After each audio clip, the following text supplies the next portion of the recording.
I'm Joshua. I'm 23 years old, and 5 years ago, my father looked me in the eye and told me I was the necessary sacrifice for my family's success. Before I tell you how I ended up sitting across from my brother in a boardroom that costs more than my parents' entire house, holding his fate in my hands, I need to know something. I need to know if I'm alone in this. Tell me in the comments where you are listening from right now. Are you in your car? Your living room? Just drop your state or country below. It helps me to know that real people are hearing this. It was raining in Seattle the day the circle finally closed. It's always raining here, it seems. I was standing in my office on the 42nd floor, looking down at the gray streets. My reflection in the glass didn't look like the boy from Bloomington anymore. The suit was tailored Italian wool. The watch on my wrist was worth a mid-sized sedan. Down in the private garage, my Porsche Panamera Turbo S, a car I bought in cash, sat waiting for me. It was gray, metallic like a shark.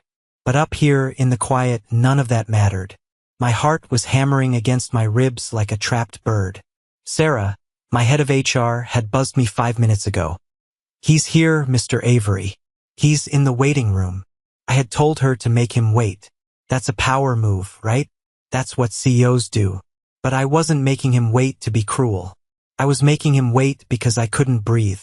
To understand why a grown man, a CEO of a logistics empire called Titanflow, was trembling at the thought of an entry-level interview, you have to go back.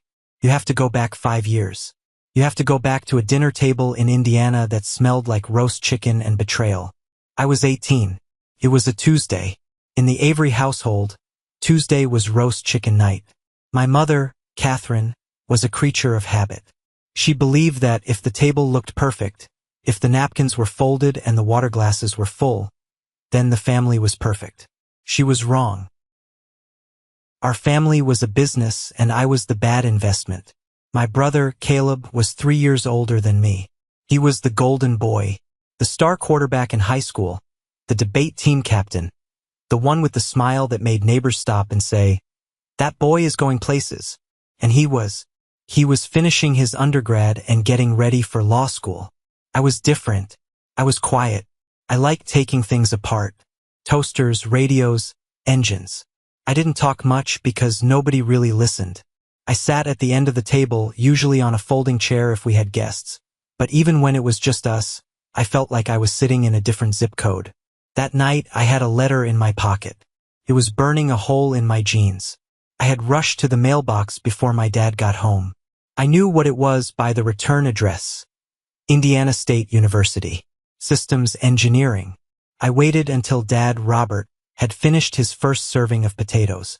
He was a big man, a former teacher who ran a struggling auto repair shop. He had grease permanently etched into his knuckles, a symbol of how hard he worked. He loved to talk about sweat equity. "Dad," I said. My voice cracked. I hated that. "Mom." Caleb was busy scrolling on his phone, ignoring us. "I got something today," I said, pulling the envelope out. "I got into state, the engineering program." I put the letter on the table. It was the proudest moment of my life. I had a partial scholarship, but I still needed help. I had calculated it. With a part-time job and a little help from the family college fund that they had talked about for years, I could do it. Dad stopped chewing. He didn't pick up the letter. He just looked at it like it was a bill he couldn't pay.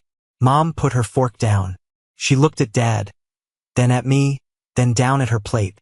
That was Mom. She saw everything and said nothing. "Engineering," Dad said, the word heavy in his mouth. "That's good, Joshua. It's a good school." "I got a partial scholarship," I said, leaning forward. "It covers tuition for the first year, but I'll need help with room and board, and the rest of the fees." I did the math. "If we use the fund." Dad cut me off. He wiped his mouth with a napkin, a slow, deliberate motion that made my stomach turn. "There is no fund, Josh." The room went silent. The only sound was the rain hitting the window. "What?" I asked. "The college fund," Dad said, his voice flat, matter-of-fact. "It's allocated. Caleb got into Georgetown Law. Do you have any idea what that costs?" I looked at Caleb. He finally looked up from his phone. He didn't look surprised. He looked bored. But, I stammered. But that fund was for both of us. You said. Plans change, Dad said. He took a sip of water. We have to be realistic. Caleb is going to be a lawyer. That's a career. That's a future. He's going to lift this family up. We need to invest where the return is guaranteed. Invest. Return. He was talking about his sons like we were stocks. Caleb was Apple. I was a penny stock crashing in the market. So I get nothing? I asked. The anger was starting to rise, hot and sharp. We can't pay for 2 tuitions, Mom whispered. She still wouldn't look at me. We just can't, Joshua. Your brother. His potential is just greater. I finished for her. Dad slammed his hand on the table. The silverware jumped. Don't you take that tone with your mother. You should be happy for your brother. He's going to do great things. You can work at the shop. You can take classes at community college in a few years. You're young. You can wait. I don't want to work at the shop. I stood up. I want to go to school. I earned this. I worked my tail off for those grades. And who put the roof over your head while you studied? Dad stood up too. He was taller than me then. Intimidating. Who paid for the food in your belly? You are ungrateful. I'm not ungrateful.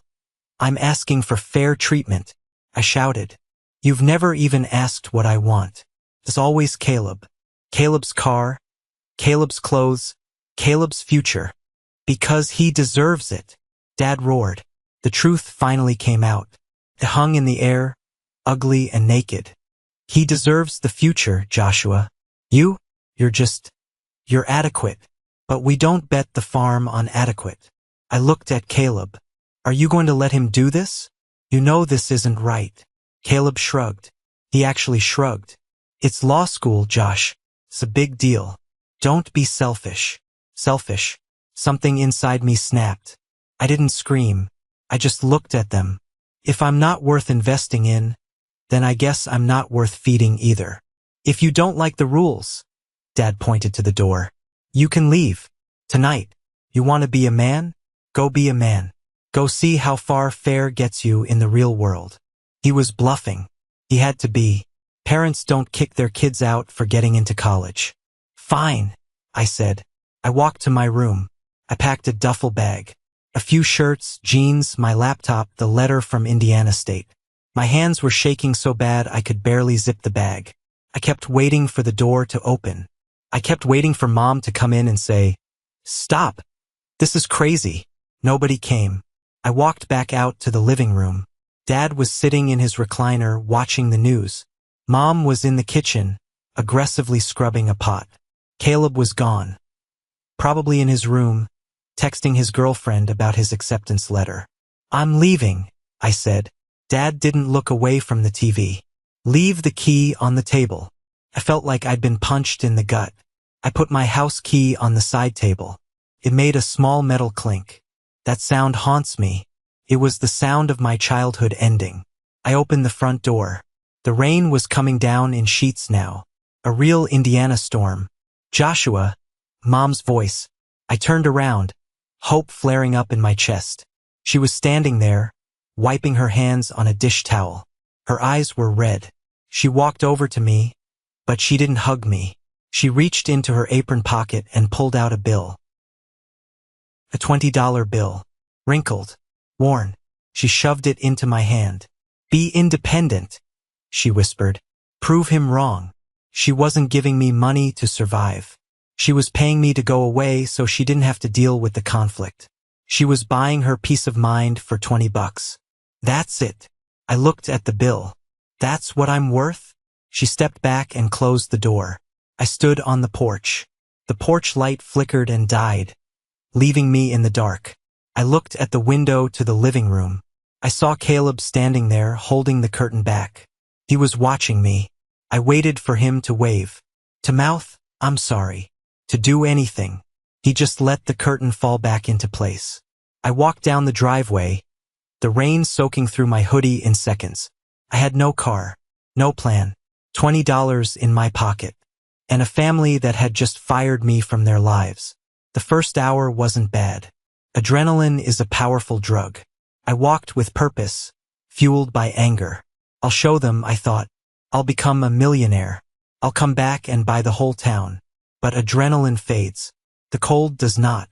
Bloomington at night, in the rain, is a different planet than the one you see from a car window. The sidewalks were slick.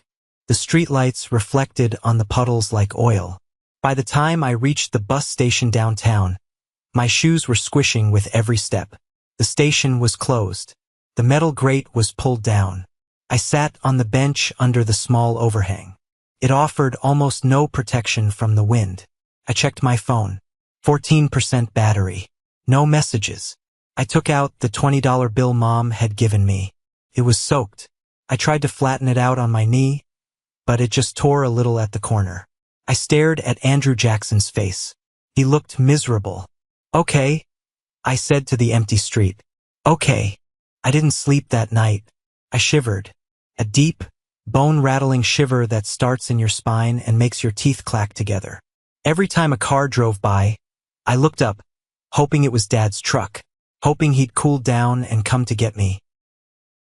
No truck came. Day 2 was a blur of humiliation.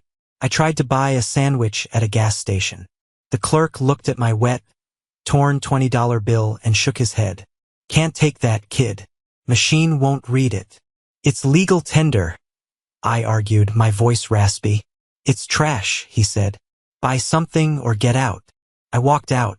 I drank water from a bathroom sink in a public park. I ate half a bag of stale chips I found on a bench. I slept behind a dumpster near a loading dock because the heat from the building vents blew out there.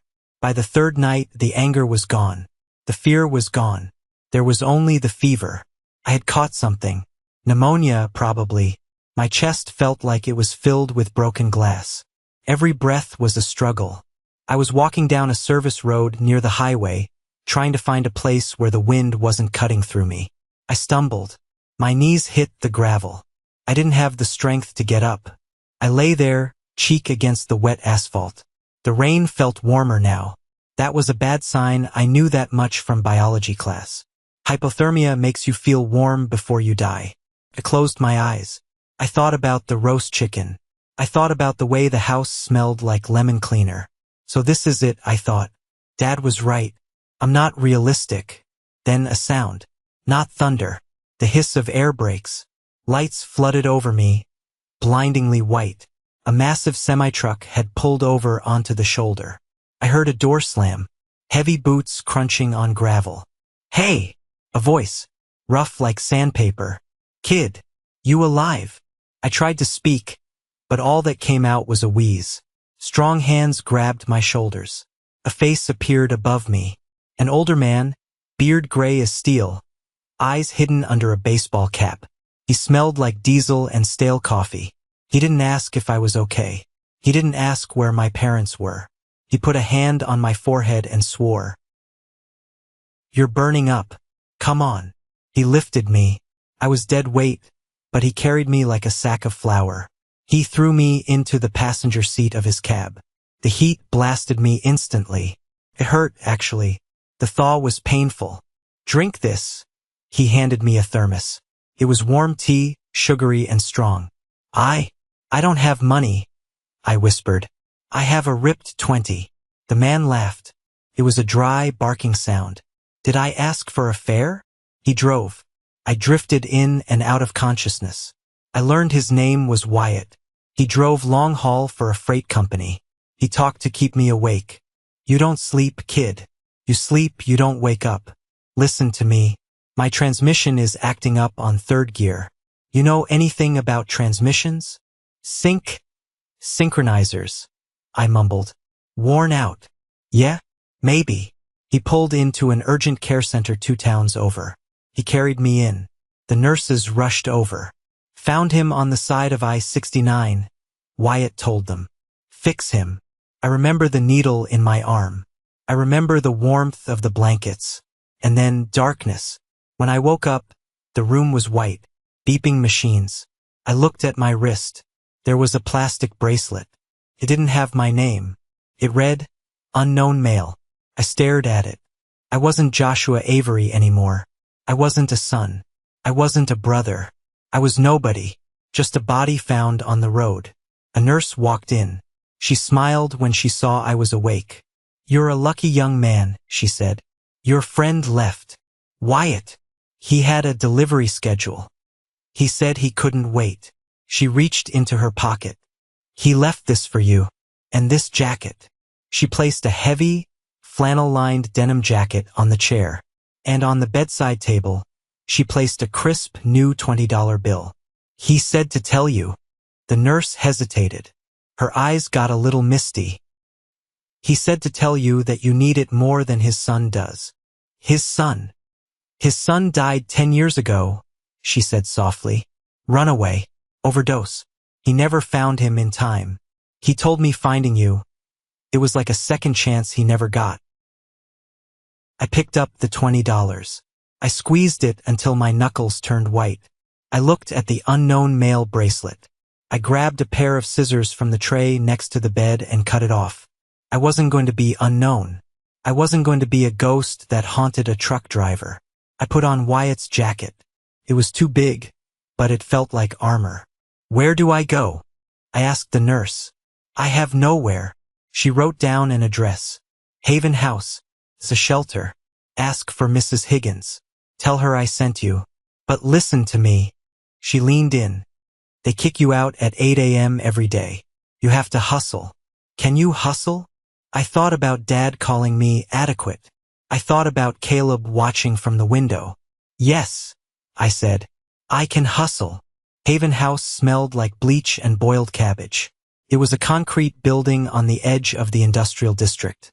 Mrs. Higgins was a woman shaped like a fire hydrant, short and solid, with eyes that could spot a lie from across the room. "Rule 1, she said, tapping a clipboard. "Curfew is 9 p.m. Door locks. You're out, you're out. Rule 2, no drugs, no booze. Rule 3, you get one bed, one locker. You keep it clean. This isn't a hotel, and I'm not your maid." "Understood," I said. "You've got 30 days, she added. "After that, you need to show proof of employment or you lose the bed. We have a wait list." 30 days. I started walking. I went to every shop, every garage, every fast food joint within walking distance. I didn't have a resume. I didn't have a phone number. I just had Wyatt's jacket and a desperate look in my eyes. "No experience. We're not hiring. You look like trouble, kid." Day 4. Day 5. My money was running out. I was buying dollar loaves of bread and eating them plain. On day 6, I walked into Maria's diner. It was a small, greasy spoon with cracked vinyl seats. It was lunchtime and the place was chaos. Dishes were piling up. Customers were yelling for coffee. A woman, Maria, was shouting orders in Spanish and English, looking like she was about to explode. I didn't ask for a job. I saw a tray of dirty dishes on a table that had been sitting there since I walked in. I picked it up. I walked behind the counter, past a stunned waitress, and into the kitchen. I found the sink. I started scrubbing.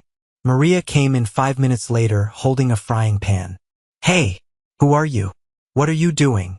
"You're behind," I said, not stopping. "I'm catching you up." She looked at the stack of clean plates I'd already dried. She looked at the sink.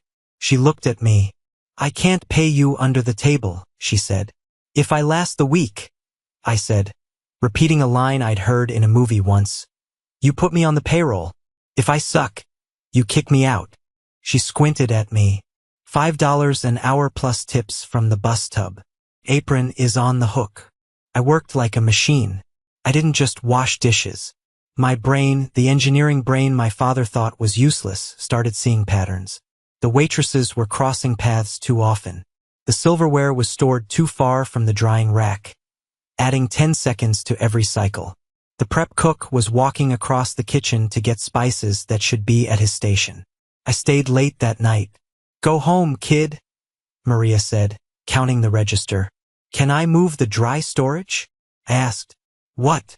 "If we move the dry goods to the shelf near the fridge, the cooks won't have to cross the line. You'll save about 4 minutes per order during rush hour." Maria laughed. You're a dishwasher, not Gordon Ramsay. Let me try. She let me. The next day, lunch service went smoother. Tickets weren't backing up. The food came out hot. Maria gave me a raise to $7 an hour. It wasn't much, but it was a salary. It was survival. For 6 months, that was my life. Shelter at night, diner by day. I saved every penny. I bought a cheap prepaid phone. I bought a suit from Goodwill. I kept my head down. But I was hungry for more than food. One afternoon, a man in a sharp gray suit sat at the counter. He was on his phone, looking stressed. He had a stack of papers spread out next to his coffee. I don't care what the driver says, he was yelling. The route is inefficient. We're burning fuel sitting in traffic on the I-5 corridor. Figure it out. He hung up and rubbed his temples. I was refilling his coffee. I looked at the papers. It was a logistics map for a freight company. You're routing them through the city center during peak hours, I said. It slipped out. The man looked up. He had piercing blue eyes. Excuse me? Sorry, I said. I see the map. Your drivers are hitting the bottleneck here. I pointed with the coffee pot. If you route them through the secondary bypass, it adds 4 miles to the distance, but the average speed is triple. You save 20 minutes and about 2 gallons of diesel per truck. The man stared at me. Then he looked at the map. He pulled out a pen. Show me. I grabbed a napkin. I drew the bypass. I calculated the fuel load in my head. Also, if you stagger your departure times by 15 minutes, you avoid the queue at the way station. He looked at the napkin. Then he looked at my name tag. Joshua, you're a waiter? I'm a dishwasher who pours coffee, I corrected. I'm Lincoln, he said. I own Everline Freight. How do you know this? I like systems, I said. I see how things flow. Lincoln took a sip of his coffee. What are you doing after your shift? Going back to the shelter, I said. I wasn't ashamed anymore. Lincoln nodded. He pulled a business card out of his wallet. Be at this address at 8 a.m. tomorrow. Wear a tie. I don't have a degree, I said quickly. My dad said. I didn't ask about your dad. I asked if you could be there at 8 a.m. That was the moment. The crack in the wall. I showed up. I started in the dispatch room. I absorbed everything. I learned the software, then I improved it. I stayed until midnight every night. I didn't have a family to go home to, so the office became my home. In 2 years, I was the operations manager. In 3 years, I led a buyout of a smaller competitor. In 4 years, I left Everline to start my own consultancy, Titanflow. I didn't do it for the money, though the money came fast. I did it because every time I optimized a route, every time I saved a client $1 million, I felt a little less unknown. I was building a fortress made of success, so high that the rain from Bloomington couldn't touch me anymore. But you can't outrun your ghosts. 5 years.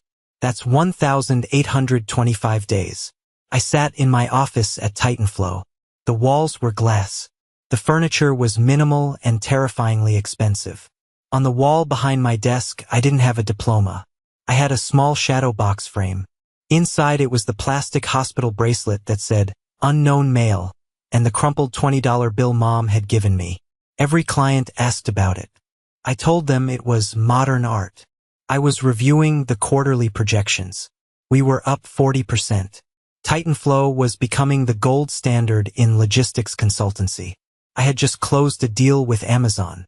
I looked out the window at the skyline. I was safe. I was powerful. But I was alone. I dated, sure. But I never let anyone close.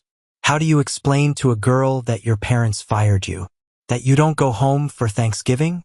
That your inheritance was a $20 bill and a complex? My intercom buzzed. It was Sarah, my HR director. She was a tough woman, former military. Nothing rattled her.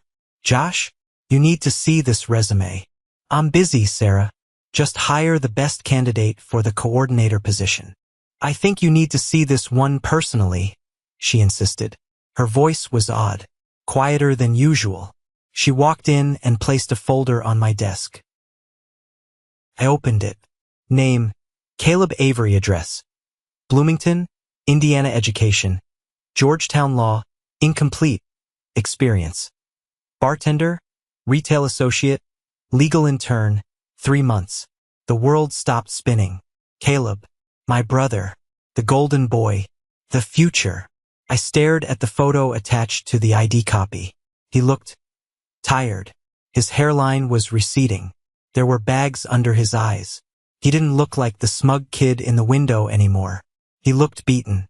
He's applying for the junior logistics coordinator role, Sarah said softly. It's an entry-level job. $45,000 a year. $45,000. I made that in a week. Does he know? I asked. Does he know I own this company? I don't think so, Sarah said. We rebranded last year, remember? Your name isn't on the logo, and you go by J. Avery on the website. No photo. I leaned back in my chair. My leather chair creaked. Why is he here? I whispered. He's supposed to be a lawyer. He's supposed to be rich. I turned to my computer. I did something unethical. I used my access to premium data brokers, tools we use to vet corporate partners, to look up my own family. The report loaded in seconds. Red text everywhere. Martin and Alana Avery. Foreclosure proceedings initiated on the Bloomington property. Credit score, 520. Caleb Avery, $150,000 in student debt. Judgments for unpaid credit cards. No bar association record. They were drowning. The investment had failed. The guaranteed return had crashed. I felt a surge of, was it joy? Vindication? No, felt like acid. It burned. He's in the lobby, Sarah said. He flew in for the open interview day. He's been waiting for 2 hours. I looked at the bracelet on the wall. Unknown male. I looked at the resume. Georgetown Law, incomplete. Bring him up, I said. My voice was cold, even to my own ears. Joshua, Sarah warned. If you're going to kill him, do it outside the office. I don't want the paperwork. I'm not going to kill him. I stood up and buttoned my jacket. I walked over to the window. I'm going to interview him. I watched the rain. I thought about the Porsche downstairs. I thought about the hungry kid sleeping behind the dumpster. Send him in. The door opened. I kept my back to him. I pretended to be looking at a file on the credenza. I needed a moment to compose my face. I needed to lock the little brother away and let the CEO take over. Good afternoon, a voice said. It was Caleb's voice, but stripped of all its arrogance. It was humble, nervous. Have a seat, I said, keeping my back turned. I heard the chair scrape against the floor. Thank you for seeing me, sir. I know my resume is a bit unconventional for this role. I turned around slowly. I was sitting in the shadow of the high-back chair. The lights in the room were dimmed for the presentation screens. He didn't see me clearly yet. He was looking at his hands, wringing them together. His suit was ill-fitting polyester. Cheap. Unconventional, I said, picking up his resume. That's one word for it. You went to law school. Yes, sir. Well, I completed 2 years. Why did you stop? Financial difficulties, Caleb said.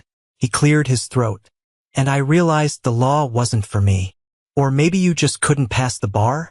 I pressed. He flinched. I had some personal setbacks. It says here you want to work in logistics. Why? I need a job, he said honestly. I mean, I admire Titanflow. I hear you value efficiency. I'm a hard worker. I just need a chance. I'm willing to start at the bottom. The bottom, I echoed.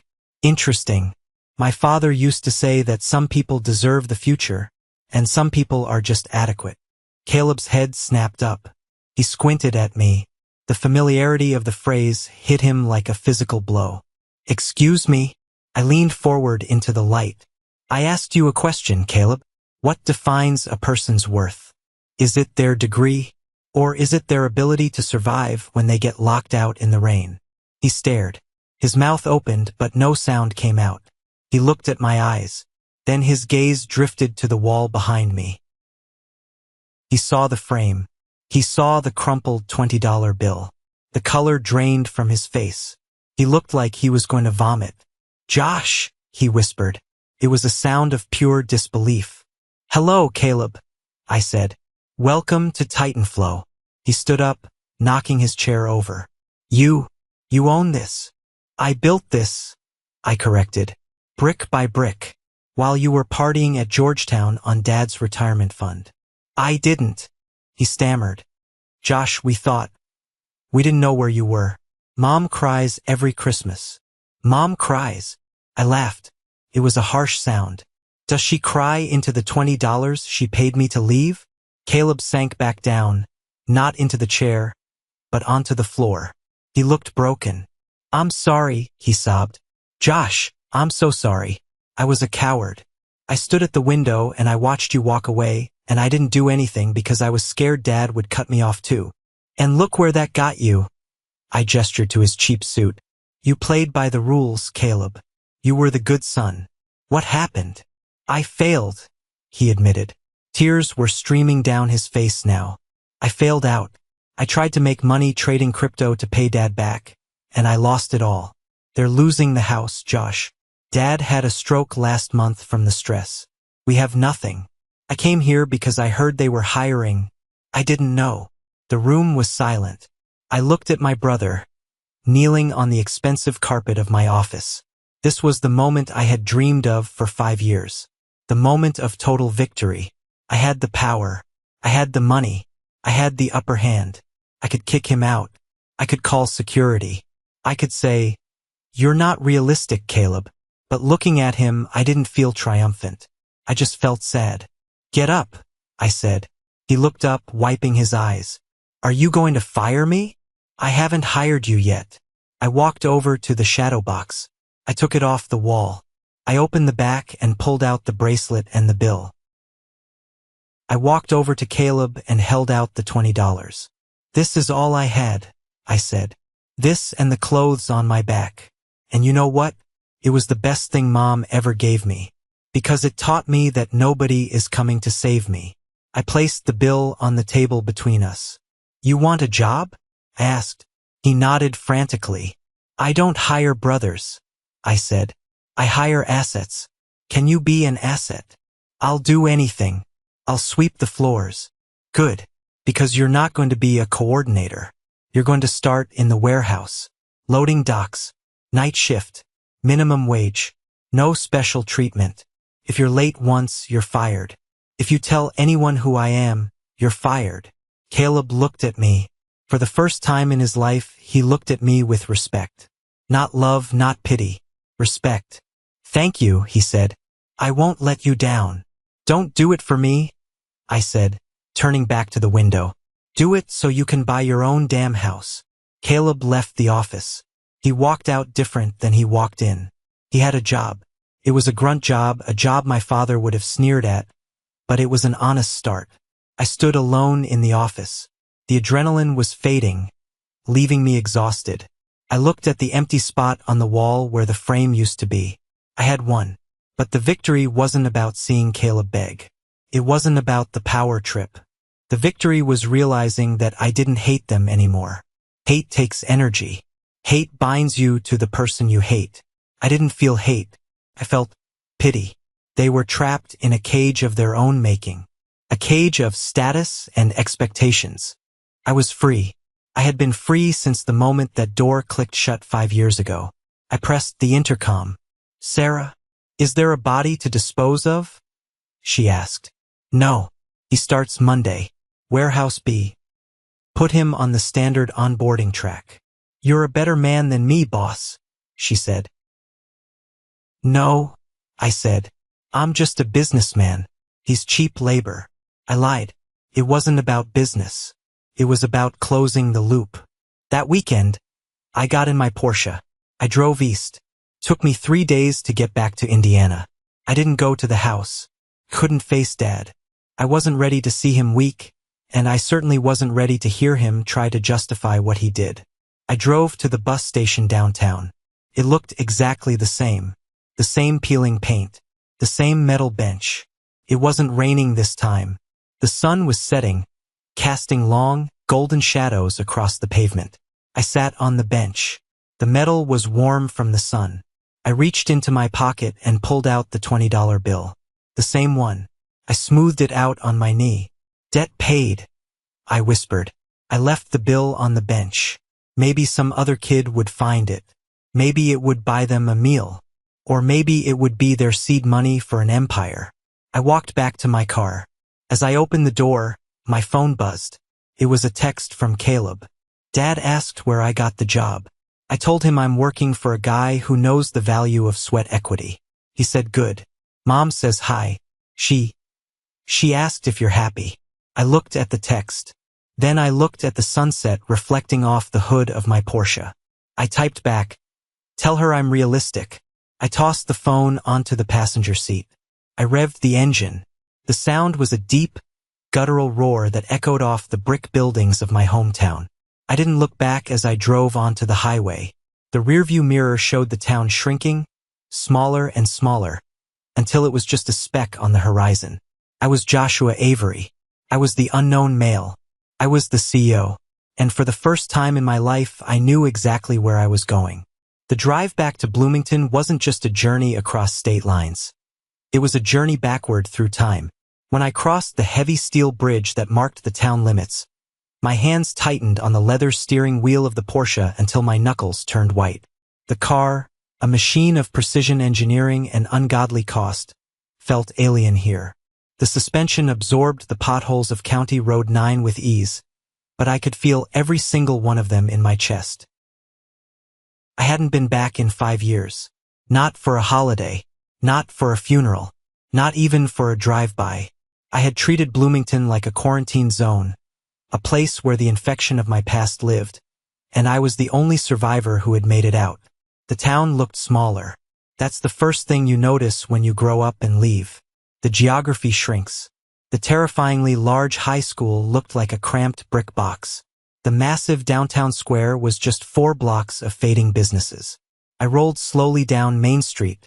The cinema was closed, boarded up with plywood that had grayed in the weather. Maria's diner was still there, though. I saw the neon sign buzzing in the window.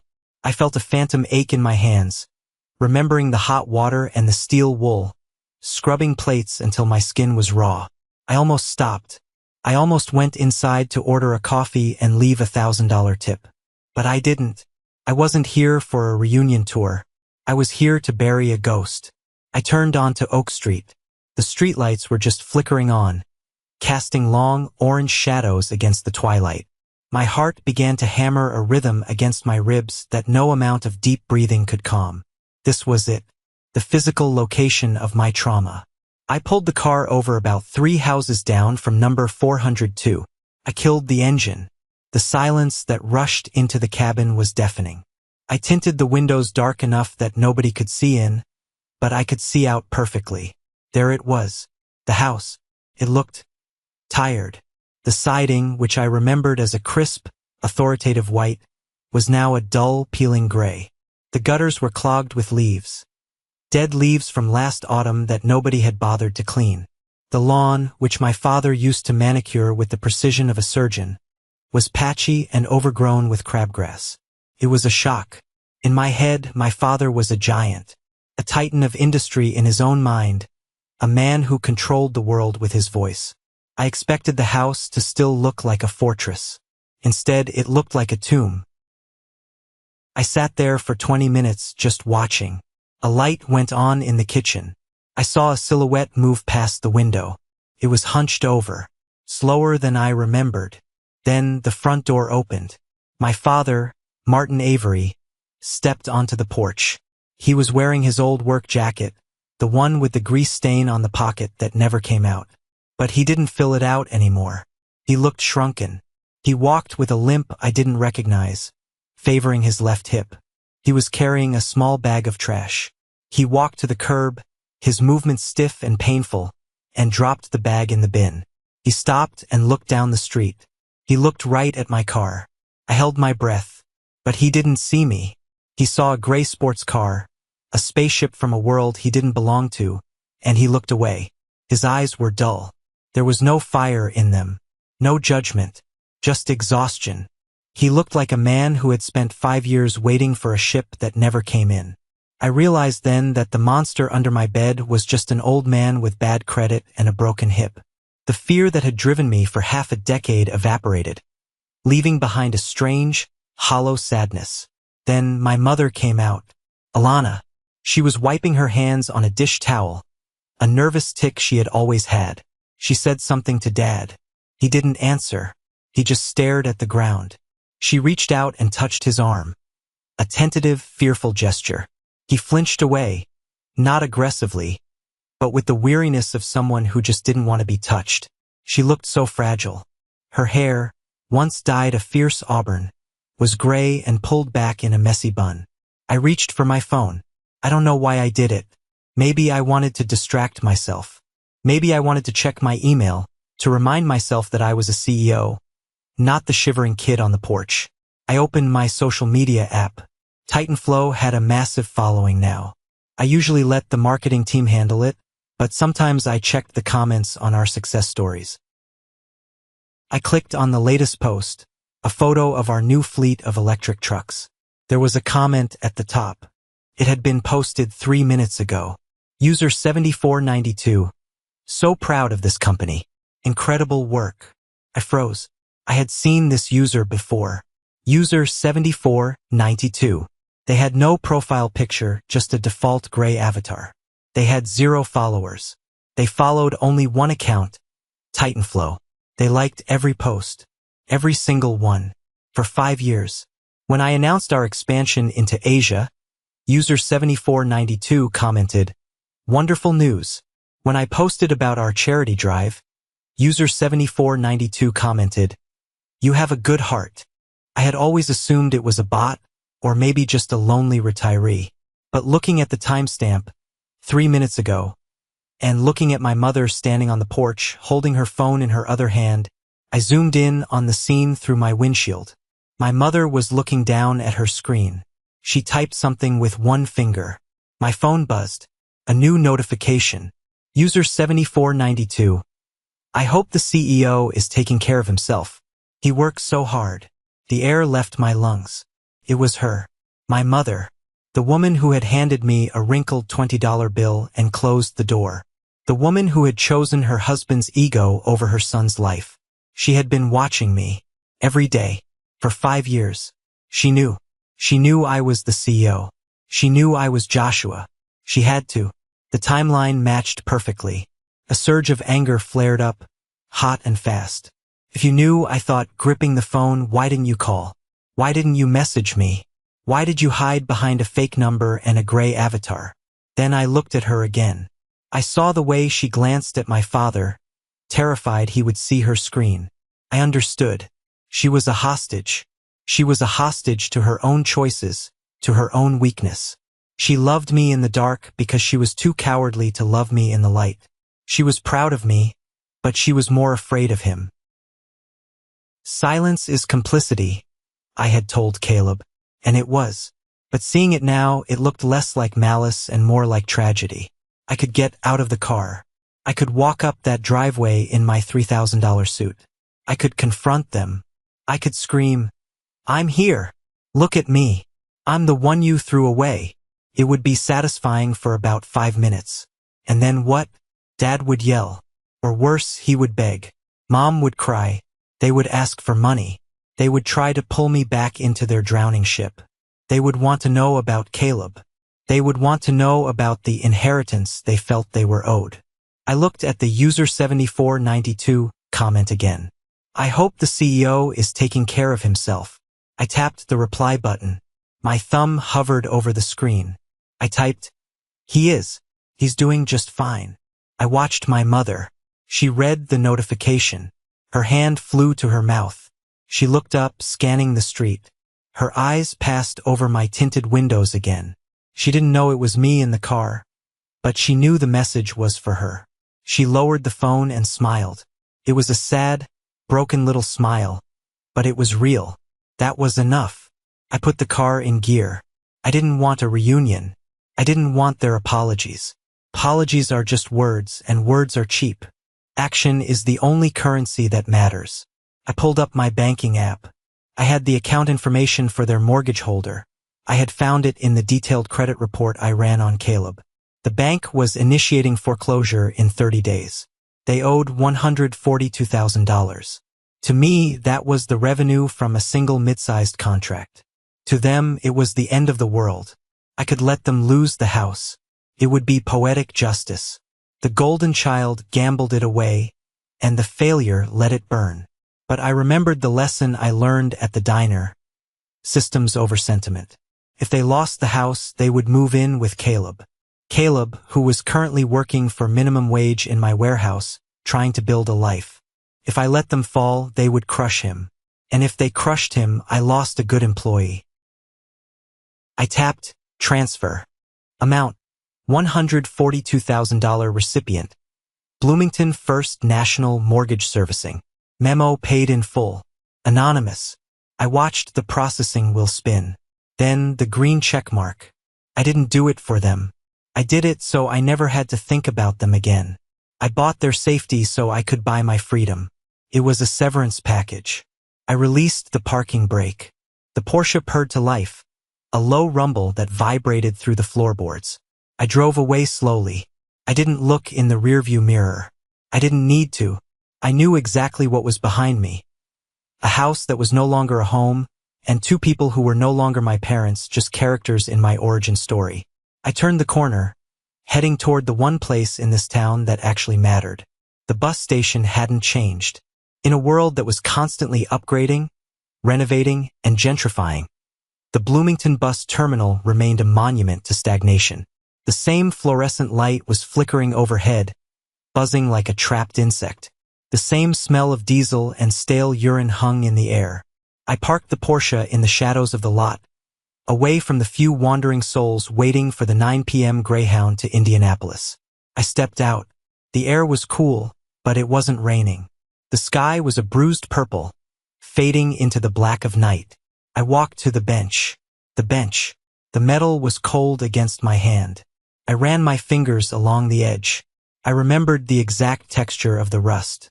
I remembered how hard the seat was against my spine when I tried to curl up and sleep. I remembered the despair that had felt heavy as lead in my stomach. I sat down. I was wearing a suit that cost more than my father made in 3 months. I had a phone in my pocket that could command a global logistics network. But sitting there, I felt the phantom weight of that wet hoodie. I closed my eyes and let the memory wash over me. The fear, the hunger, the feeling of being discarded like trash. "You made it," I whispered to the ghost of the 18-year-old boy sitting next to me. "You didn't die. You didn't break." I reached into my inner jacket pocket. I pulled out the bill, the $20. It was crisp now, preserved in the frame for so long, but the creases were still there. The deep folds where I had clenched it in my fist. I looked at it one last time. For years, this piece of paper had been my fuel. It was a symbol of everything I lacked, everything I was denied. It was my chip on the shoulder. But a chip on the shoulder is a heavy thing to carry uphill. And I was at the top of the mountain now. I didn't need the weight anymore. I placed the bill on the bench. I weighed it down with a small, smooth stone I found near the curb, so the wind wouldn't blow it away.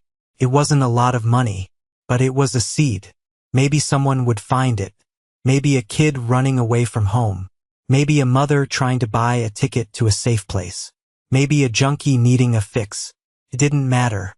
It wasn't mine anymore. "Debt paid," I said aloud. The words felt like a spell breaking. I stood up and walked back to the car. I felt lighter, physically lighter. I sat in the driver's seat, but before I started the engine, I made one phone call. I scrolled past the business contacts, past the lawyers, past the investors. I found a number saved simply as Wyatt. I hit dial. It rang 4 times. I was about to hang up, thinking he was on the road, when the line clicked.